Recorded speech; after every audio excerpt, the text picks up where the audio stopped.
வணக்கம் மகளே, இன்னைக்கு நம்ம என்ன ஷார்ட்ஸ் பார்க்க போறோம் அப்படின்னு பார்த்தீங்கன்னா சேம் அதே பாளையக்கார முறை பத்தி தான் பார்க்க போறோம். அதுல யாரை பத்தி கொடுத்திருக்காங்க அப்படின்னு பார்த்தீங்கன்னா பூலித்தேவர் அவர்களை பத்தி தான் கொடுத்திருக்காங்க. அதிகமா இதுல அவரை பத்தி தான் கொடுத்திருக்காங்க. ஃபர்ஸ்ட் பாயிண்ட் பாருங்க, பாளையக்காரர் முறை காக்கத்திய பேரரசில் இருந்து நடைமுறைக்கு கொண்டு வந்தாங்க. கரெக்ட்.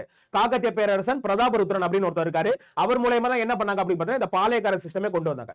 இரண்டாவது பாருங்க, கான் சாஹிப்பின் இறப்பிற்கு பின் பூலித்தேவர் நெற்கட்டும் சேவலை 1764 மீட்டார் அப்படின்னு சொல்றாங்க. இதுவும் கரெக்டானதுதான். மூன்றாவது பாருங்க, கம்பெனி நிர்வாகத்திற்கு தகவல் அளிக்காமல் பாளையக்காரர்களோடு பேச்சுவார்த்தையில் ஈடுபட்டதால் யூசுப் கான் துரோகி என்று குற்றம் சுமத்தப்பட்டு 1764 தூக்கிலிட்டு இருப்பாங்க. கரெக்ட் தான். ஓகே, இவர்தான் ரொம்ப மருதுநாயகம் அப்படி சொல்லும்.